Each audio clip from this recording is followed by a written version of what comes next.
Welcome to My Morning Cup, a podcast produced by Costa Media Advisors and brought to you by the generous support of the Tennessee Valley Authority. To learn more about TVA's impact on our community, follow TVA on Instagram at TVA and on Twitter X at TVA News. My Morning Cup, where we have interesting conversations with genuine people. I'm Mike Costa, your host.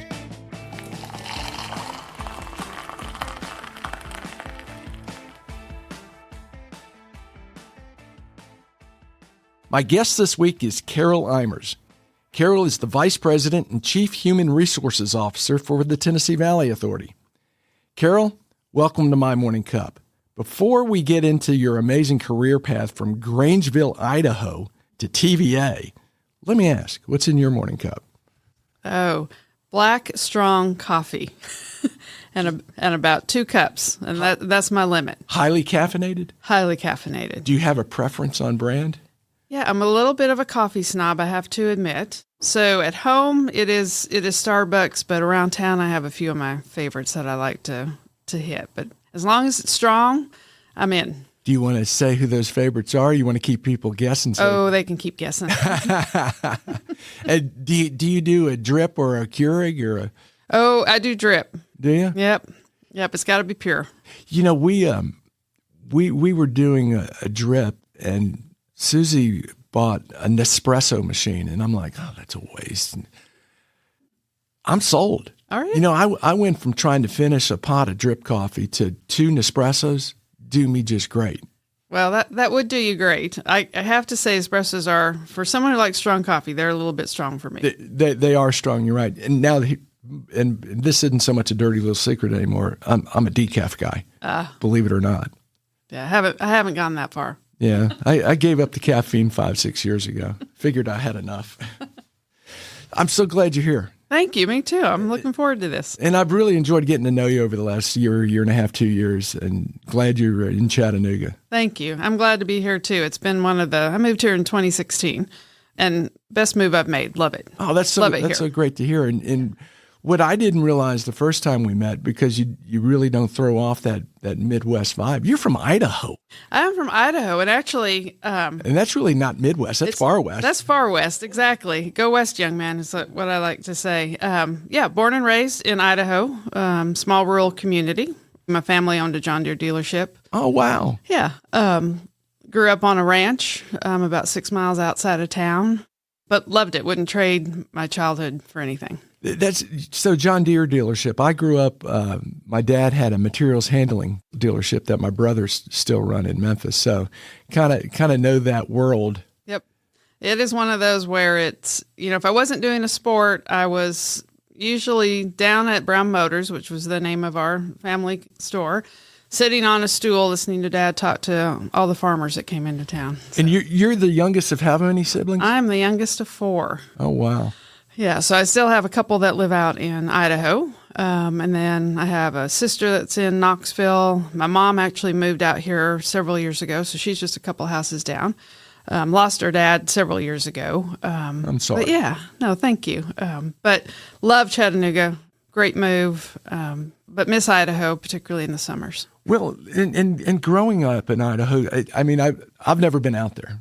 So in my mind, I've got this image. What's a kid do in Idaho?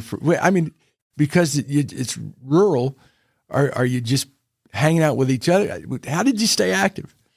Well, we had a lot of friends in town, obviously. Yeah.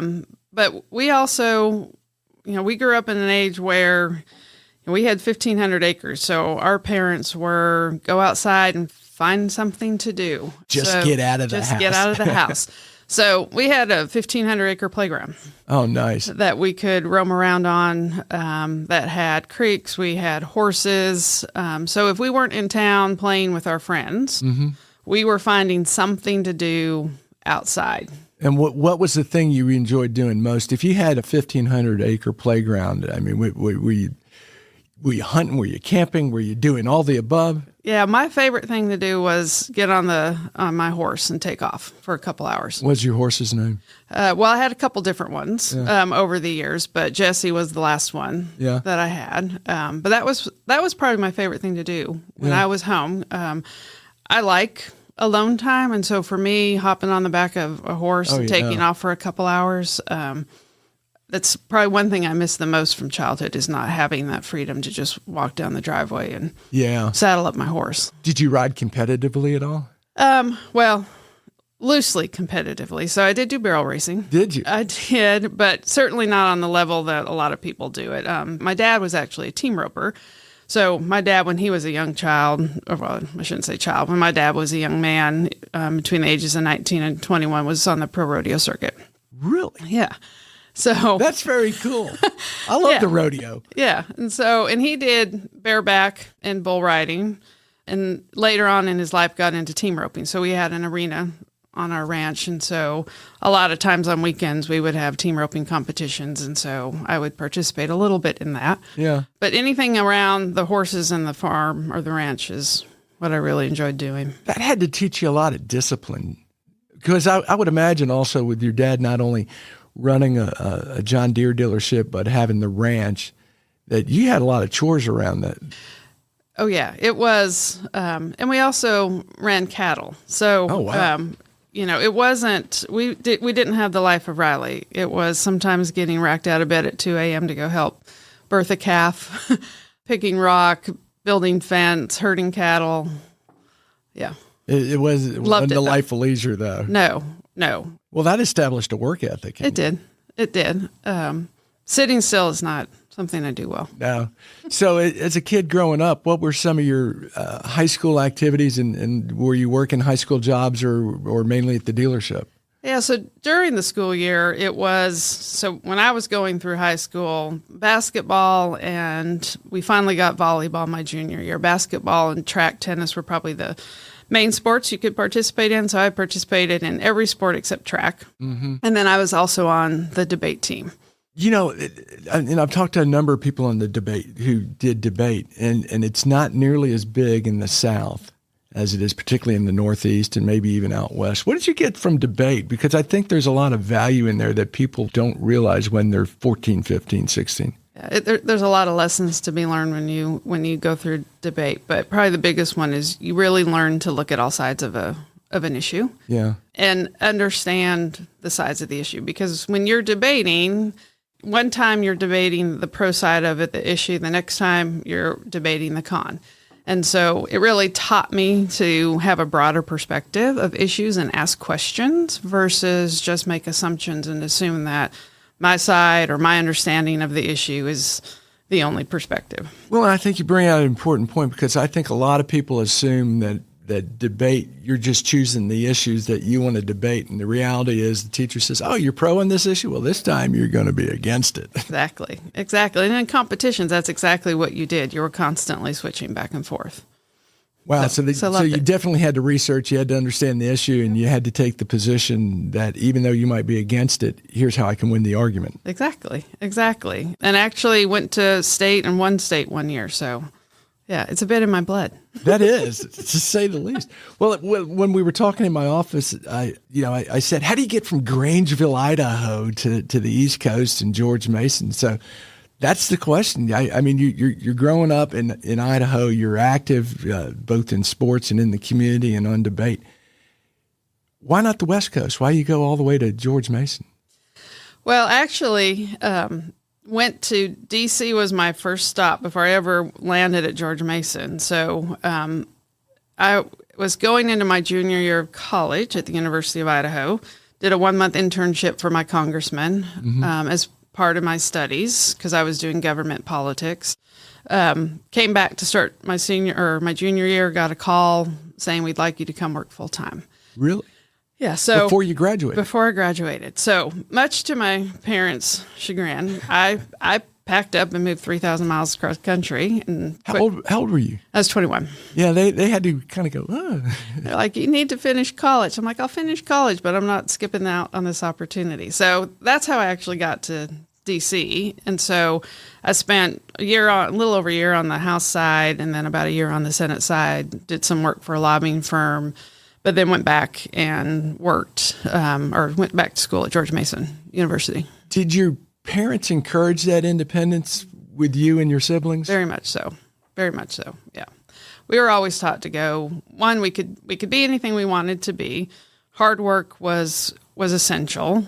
Keep humble, but don't be afraid to go try different things. Mm-hmm. So we were always told to go out and spread your wings. So despite the fact that they're going, I can't believe she's gone 3,000 miles away and she hasn't finished her college degree, and oh my God, where's she going? They supported you. They did. I mean, there was a hesitation there because education absolutely. was pretty big in our family. So there was the concern, but I knew in myself I was going to finish college. That wasn't ever an issue for me. It was just a matter of when I was going to go back and where. And so George Mason turned out to be where I landed. Not a bad place to land. No, I really enjoyed it. And I was living off campus, so I wasn't your traditional college student anymore. Mm-hmm. I was working full time. I went to school at night, so I wasn't going for the campus piece of it. Yeah, you were going to get the sheepskin and say, okay, I've done that. Talk a little bit about that, though, because finishing up a college degree and you're working full time, and I'm going to bet working on a congressional staff is not necessarily an 8-to-5 job. It's not. And it's not as fast-paced as working on a campaign. But on the House side, it's probably more fast-paced than it is on the Senate. Senate, very deliberate, a little bit slower, a little bit quieter. House was always a little bit rowdier, a little bit more action going on.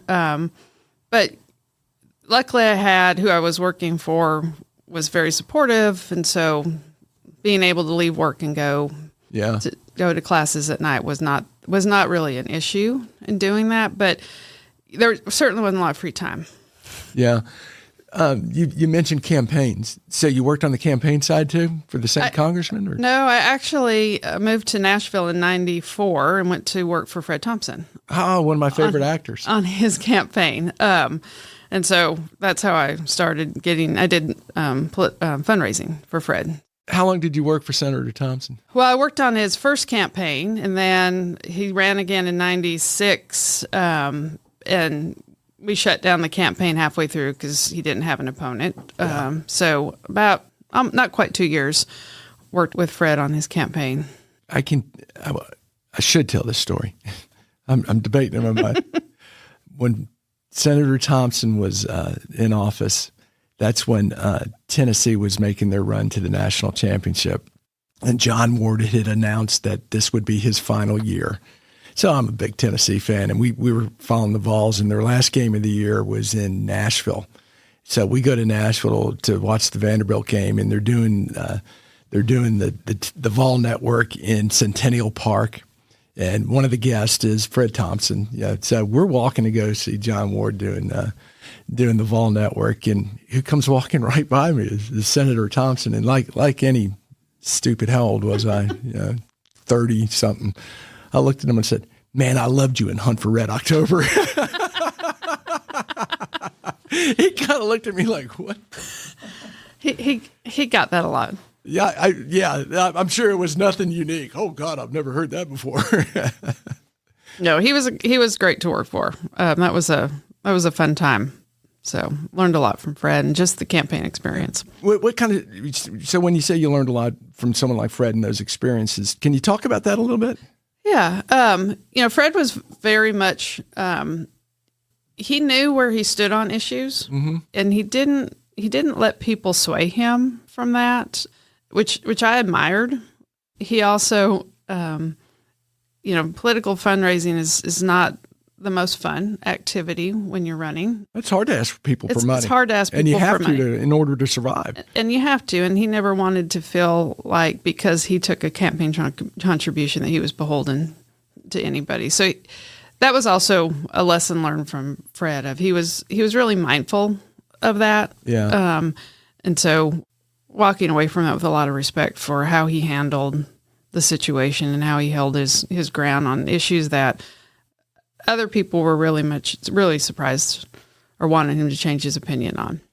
I moved to Tennessee when I was 8, and through that period, Tennessee has had a great reputation of reasonable politicians, much like Senator Thompson, who, okay, I know I got to raise money, I got to do that, but just because you give me money doesn't mean I'm seeing this issue this way or another. We were always a very consistent, middle-of-the-road, Howard Baker-esque type state. Yep. Yeah, he was just like that. And he was his first campaign, for those that remember, was the red truck. Oh, yeah. So that was and that was really an idea that came from Fred of wanting to just get back to the roots and drive around in a pickup truck and get to know people. Yeah. I wanted to go back to something, and it kind of relates back to your 1,500-yard playground. You climbed Grand Teton? I did. Talk about that. I was much younger. Yeah. Much better shape. And probably from a life lesson experience, one of the bigger ones I've had, just because physically it takes a lot, but mentally it takes a lot. How old were you?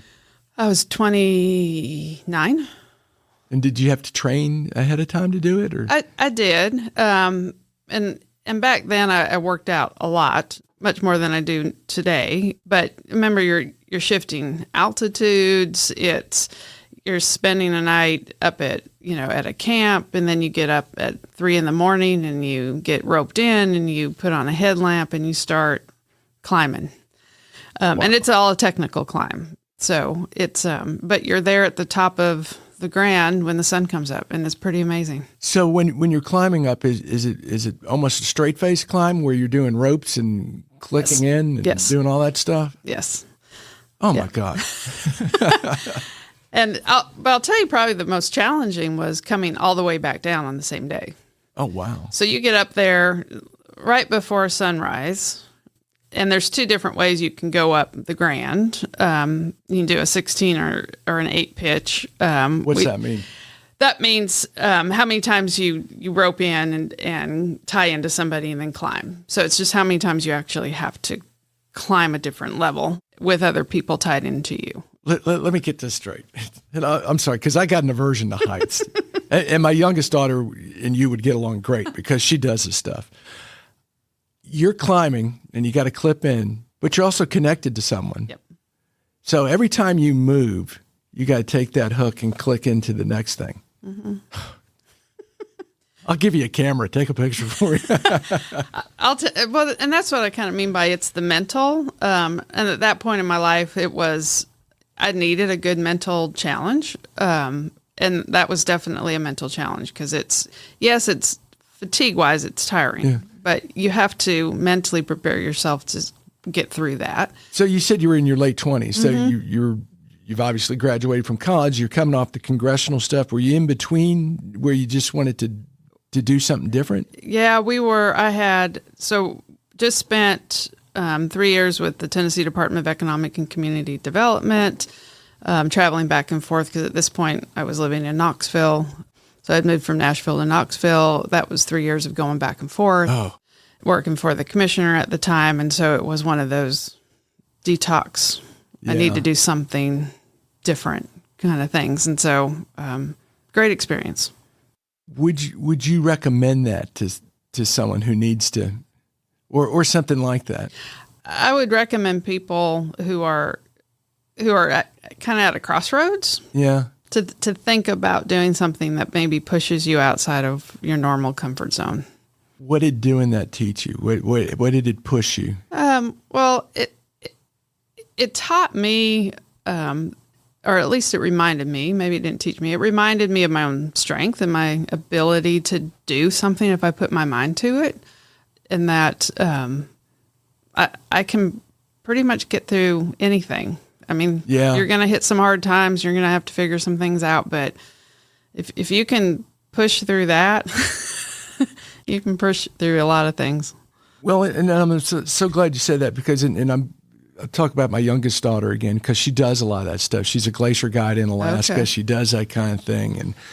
And she's not even 30. And I look back to my late 20s. And it was nothing like that. It was, this is the right thing you're supposed to do. This is how you stay on track. Oh, what do you mean you're going to take 6 weeks and, figure something out? It just didn't happen for me. Yeah. But it was a different time too. I think today, a lot of people recognized that you need to do those things while you can. Yeah. Whether it's 3 days in my case or 6 months or 6 weeks, it's good to kind of step away and get some clarity, which is what it provided. Yeah.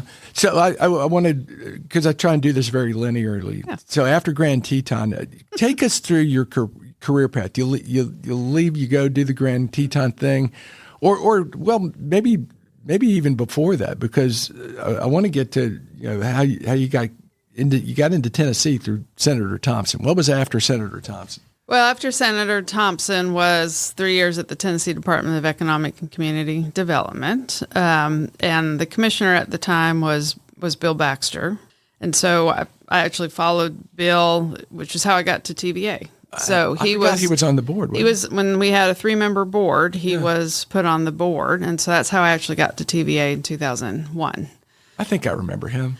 Glasses, kind of balding. Yeah. And so that's how I got there, and this past November, I just wrapped up 24 years, which I would have never imagined I would be at TVA for 24 years. But congratulations. Thank you. It's been an incredible career, and anything but linear. Yeah. So you go work for the Tennessee Department of Economic Development. What were the big wins at that time? Or do you remember? Oh, gosh. Nissan. That's a pretty big win. That was a big win. There were several, and you're going to stretch my memory on them. But there were several over that 3-year period that were pretty notable for Tennessee. And it was like I said, my career's been anything but linear. Yeah. So starting off, getting a degree in politics, finding myself at the Tennessee Department of Economic and Community Development, learning about economic development and all the ins and outs that go into that, developing relationships, broadening your network, all of that has got me, I think, to where I am today. Well, you just hit every key point we like in this podcast, so we're done. No career's linear; they all got ups and downs, and I'm not doing what I went to school for. Not at all. TVA's been a really interesting career. I came in with Baxter, but quickly moved into the government side. Yeah. And did that for 5 years. And that's where your degree came in. And that's what I thought I loved and I did enjoy it at the time, but I was also in my mind thinking that from a career path, I thought that's all I could really do. Yeah. And so it really took a leader at TVA who called me up one day and said, I want you to come work in river operations. What did you think of that? Well, literally my first response was, Janet, I'm not an engineer. I don't have anything to offer you. Yeah. And her response, without missing a beat, was, I have engineers. I don't need another engineer. I need somebody who thinks differently than an engineer. And that was really my first big wake-up call when it came to my career of I was kind of pigeonholing myself based on a degree that I had and things I had done in the past. And so I took another leap of faith and moved into the operation side of TVA and spent 13 years managing various aspects of our operation side of the house. And I want to get to those specifics, but I want to go back to the degree. Back when you're in Grangeville, Idaho, and you're going to Idaho and you're studying. Did you ever think you'd end up in Tennessee working for TVA? I mean, oh goodness, no. Moving across the country and what never was crossed the goal my mind. when you were in Idaho? When you were a kid, that high school kid, what were you thinking you were going to do? Honestly, my plan was to become an attorney. Really? Mm-hmm. And I'm one of those that, which is why the climbing the Grand was a little bit out of my comfort zone, because I'm a planner. Everything's got to be planned and everything has a place. And I had planned out, I'll go to University of Idaho, I'll get my degree, I'll go on, I'll do my 3 years at law school, I'll become an attorney. But I was always interested in politics, and government, probably more so than politics. Politics comes and goes, but I really love the government side. So to think I'm here today, like I said, is not at all what I had planned. Well, how uncomfortable is that for a planner? Because you've, and I would imagine as you were a kid growing up, you were probably the high school kid who knew I'm going to do this, this, and this. And all of a sudden, and you said the word a little bit in our conversation, relationships. So it takes you off your plan. Did you find that difficult to cope with, or did you just kind of let it go and say, okay, maybe this is the new plan? It really wasn't hard for me to take the shift. Once I was in DC, that first time for an internship, I just fell in love with it. And I've always been a bit adventurous. Even though I'm a planner, I'm still a bit adventurous. And so it really didn't take me long to say yes to going to D.C., but I still didn't know what I wanted to do. So the law thing was out the door. And what do you do with a government and politics degree? Well, I'm going to get. I got to pick on my youngest daughter one more time. So a lot of people will say to me, "A glacier guide. How does one become a glacier guide?" And I say, "Well, you go to Swanee and you major in politics because that's what she did." Exactly. It is. I won't say it's a useless degree, but you do go, okay. Where do you? I mean, it's not like you're saying I'm going to be a civil engineer or I'm going to be a tax attorney or whatever. It's pretty broad. And so what I have truly loved about my career, though, is it hasn't been based on a degree. It's been based on these incredible opportunities that have come my way that I've been able to take advantage of and learn a ton. So, well, I think you bring up a great point there because it's like a liberal arts degree. I'm going to be an accountant, so I got an accounting degree. I'm going to be a lawyer, so I got a law degree. And I was a journalism communications major, and a lot of people are like, well, "What are you going to do with a communications degree? That doesn't do anything for you." And what I've found, and I think it's true with a lot of degrees, it's not. Everyone needs good communication skills. You've got to be able to speak. You got to be able to write. You got to be able to express yourself. So it gives you those skills, and I'm sure it's true with government and politics that there's aspects of it that come in. And one of the things I like to emphasize when we talk to folks about their careers, for other people to learn, is that you don't need to get pigeonholed by your degree. There's lots of opportunities out there. Yeah. I get a chance to talk to a lot of people at TVA, younger people. And that's one of the first things I tell them based on my own experience because if I hadn't had that first person to say, "Why are you limiting yourself? Your skills are completely transferable. You're just not seeing that." And so I always tell people, your degree is great, but think about your skill sets and what's transferable in your skill sets that you can apply to any job. And a lot of times people have a hard time recognizing that, and it's usually some type of mentor who helps point it out to them, someone who says, "Look, you're not looking at this right." Did you have mentors along the way, particularly at TVA? I did. Janet was the first one, and I've had several since. There's really two people in TVA in particular who've been impactful, who have taken me out of my comfort zone. Because the second individual I was working in river ops, and he was managing the Kingston Asheville, and he called me up one day and said, "I've got a job to offer you. I want you to go run the Kingston project." Oh, wow. And I'm like, I don't know anything about that. Yeah. But again, one of those leaders who believes he sees something in people and sees their skill sets and figures out that that's the skill set I need, because I've got all the other skill sets. I got the technical. I need somebody who can bring it all together. Well, and it's not like that wasn't a high-profile project. No, not at all. Can you talk about that a little bit? Because obviously it was a tragedy. It was. And huge implications. Mm-hmm. And he calls you and says, I want you to lead this. There's got to be a little bit of pressure on you. There's a little. So I will say when I came in was not right after it happened. So when I came in, so the spill happened at the end of 2008. I came in 2013 with the job to close down the project. Yeah. So finish it out. So still big. Yeah. Still a lot of eyes on it. But it's one of those, again, I mean, every turn I've taken at TVA, I've learned. Yeah. And I've also been able to apply my own skill sets and knowledge to the job. So, yeah, you learn a lot.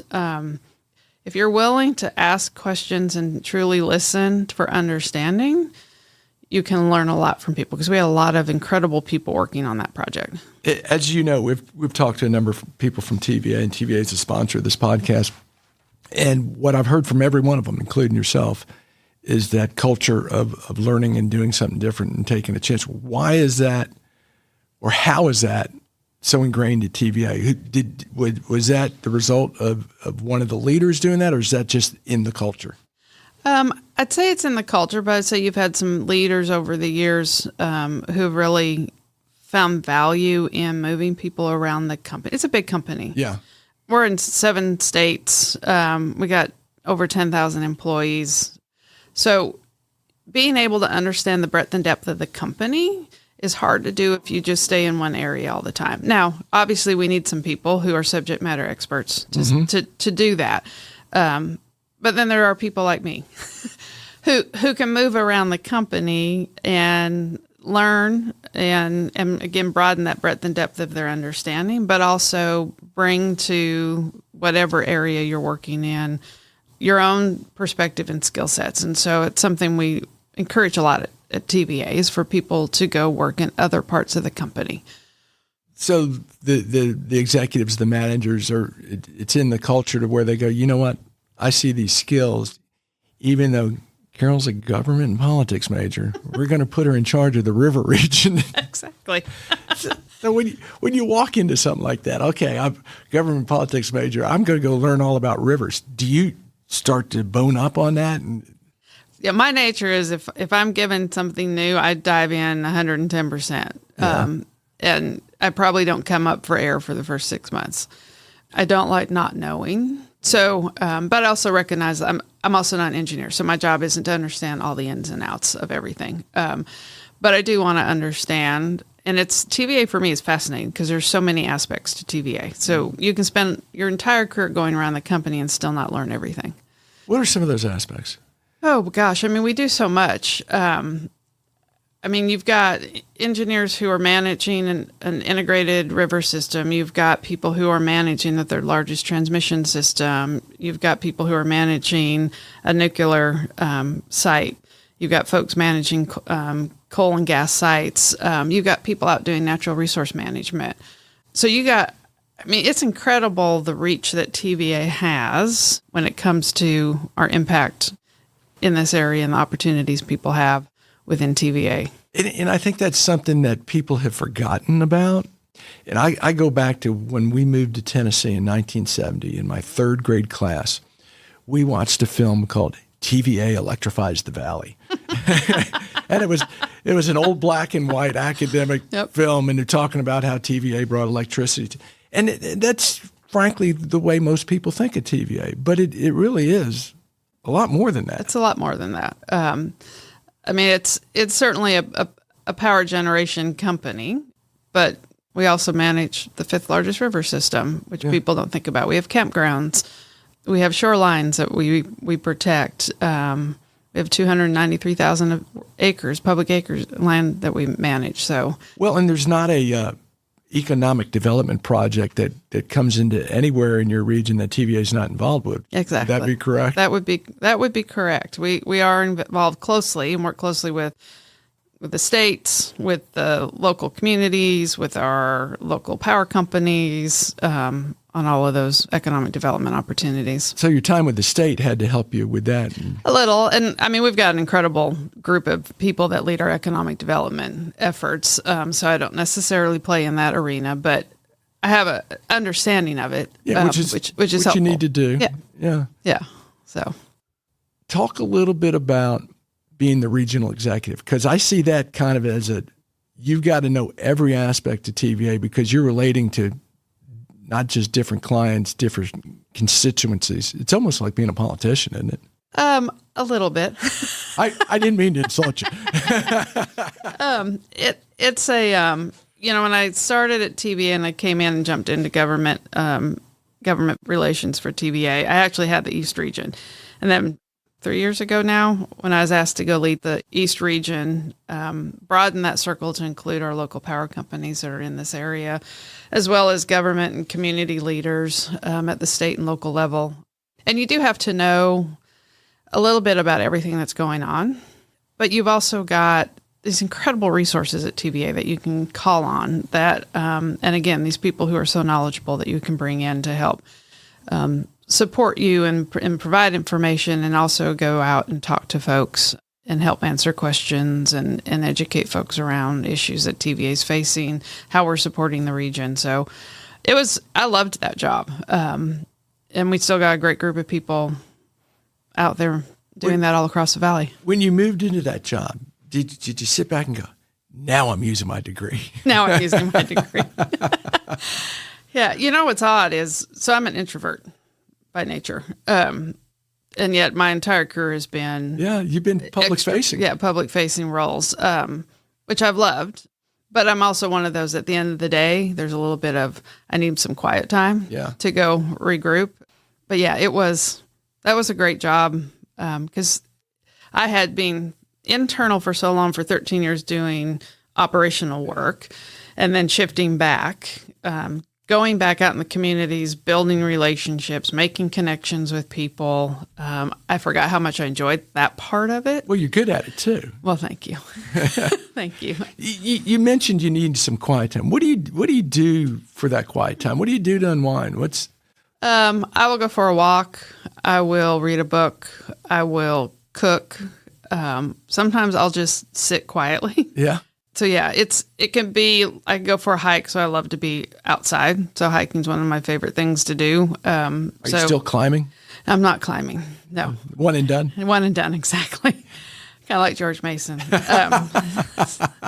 But yeah, so anytime I can being alone in nature is how I recharge my batteries, or I can even just 5 minutes and I'm okay. And I'm sure that goes back to being a kid. Yeah. Wide open spaces are something I value. Are you and your siblings close in age? We are. We're all about 2.5 years apart. So was that your main play group, or were there enough people around that? Yeah. I mean, when I was little, like before I got into going to school, yes. But again, small community. I had my close group of friends, just like my siblings had their friends that we did things with.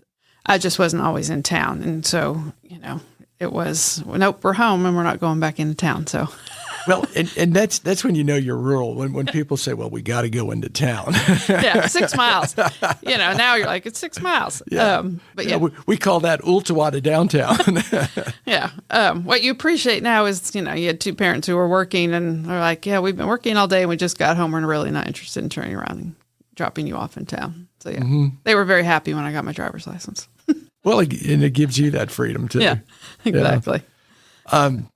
So when they came to you and said, okay, we will make you the vice president of human resources, did you say, I've got nothing to offer you because I'm not an HR person? I learned my lesson on that one. Yeah. But I did jokingly say, are you calling the right Carol? That was not on my radar. Yeah, I bet. And so it took me a while to wrap my head around that one. But I could tell I was going to enjoy it, because the minute it was offered, there was the excitement of human resources affects every part of the company, right? We had some challenges, as someone who'd worked at TVA a long time, had a lot of interactions with HR. We have a lot of great people in the company working in HR. But, HR is one of those, it's a little bit loved, it's a little bit hated, but I also love a good challenge. So I was excited by the opportunity to, one, learn more about HR. So what's really behind the curtain? I know what I see, but I also am smart enough to realize there's more to it than what I'm experiencing. And so being able to go in and really learn about their side and what they go through. The HR professionals. And all of the ways in which they support the company, which I think often, if you're not in it, you don't necessarily have the appreciation for it. And it's easy to stand on the outside and throw rocks. And I was one of those that threw rocks. And so you get into it, and it comes back to that debating thing of there is another side to this. That's a great point. And they have their own challenges, and it's not as easy as it looks. And just in terms of what HR does and how people just see them in one way. And I'm gonna give you some assumptions of someone who's never worked in HR. I think the fear, because there are fears of HR, the fear of HR on the person who's just working in the company is, oh God, you got to go to HR. You're either in trouble or you screwed up something on your health benefits or something like that. But HR's responsibility is also culture, isn't it? It's culture.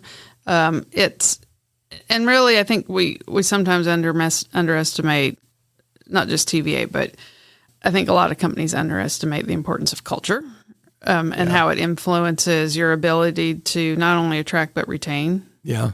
And how quickly one thing can really just take off like fire across a company.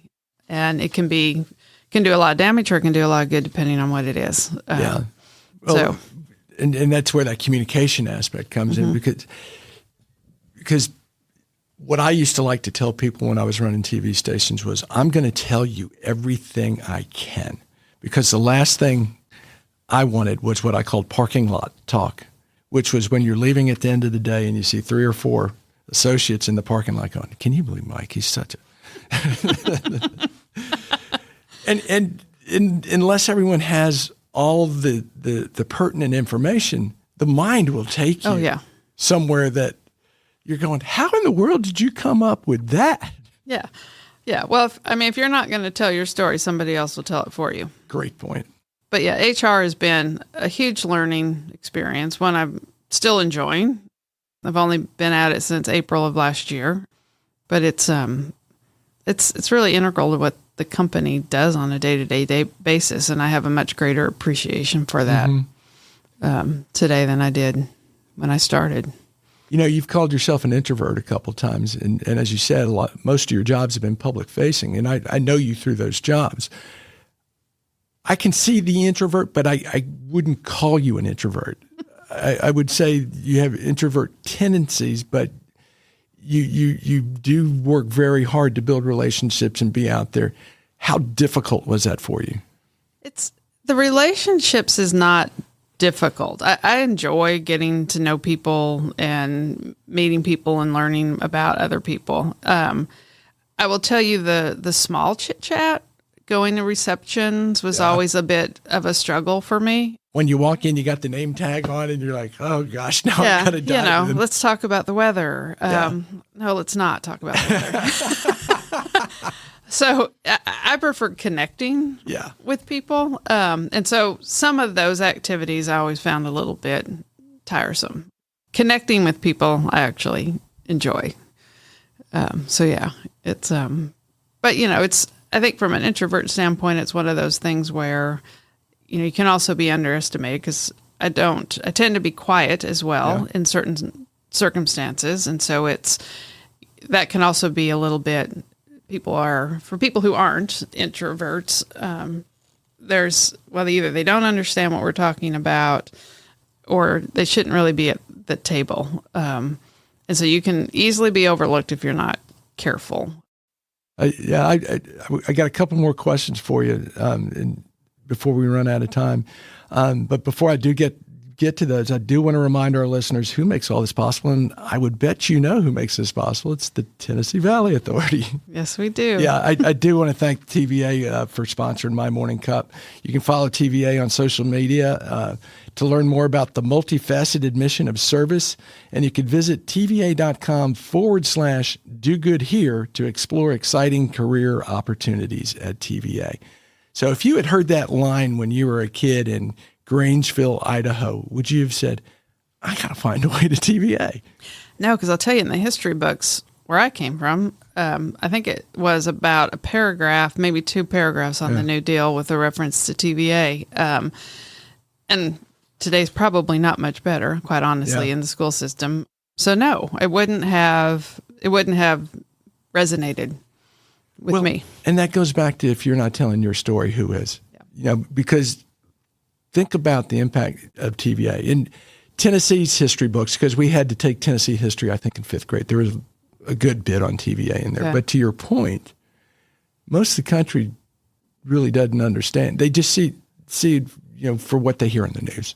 Yeah. And even, if you think about the population growth that's happened in the Southeast and just in Chattanooga, in our surrounding area, you've got a lot of new people moving in who have no experience with TVA. And so when you say TVA, you have to really stop to talk about what does TVA mean? Because people might say, well, is that the credit union? What is TVA? And I'm not familiar at all with TVA. And so we're continually working on how we tell our story. Yeah.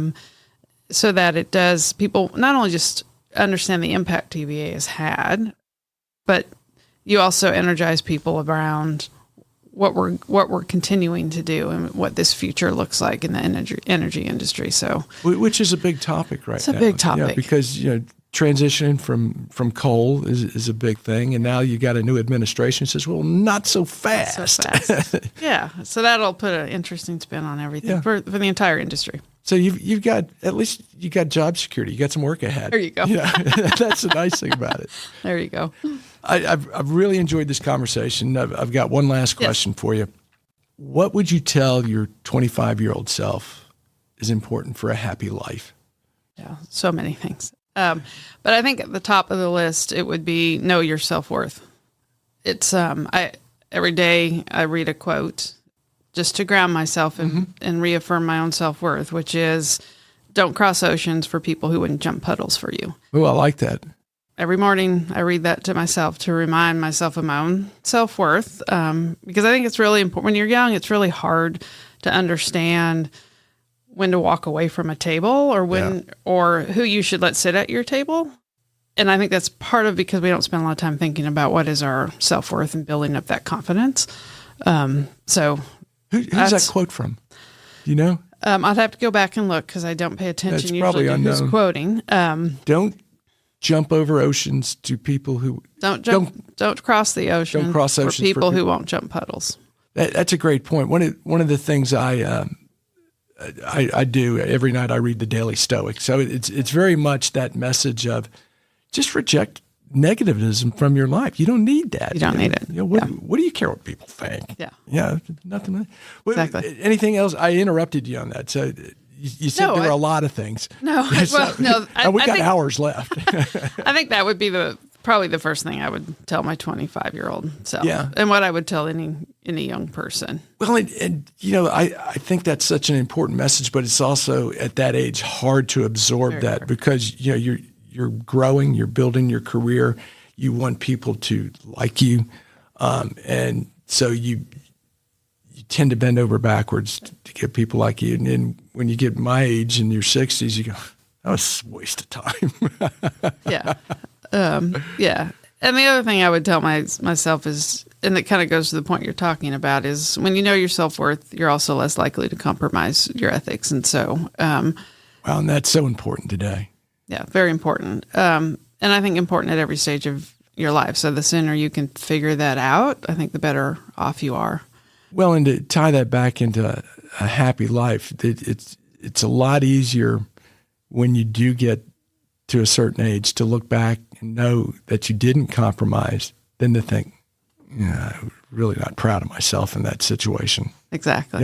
And I think an important note on that is that not compromising doesn't mean that things are going to be easy for you. Exactly. There are consequences to standing your ground, and it can make life difficult, but if you did the right thing, it makes it easier in terms of... It makes it easier. Yeah. And to your point, when you look back, you'll be proud of yourself. Yeah. Yeah. Well, I tell you what, Carol, I really enjoyed the conversation. I always enjoy being with you. Thank you. I don't think you're much of an introvert. I'm gonna have the introvert club give you a call and rescind your card. Thank you. Thank you. I've enjoyed it. Thank you for having me on. This has been fun.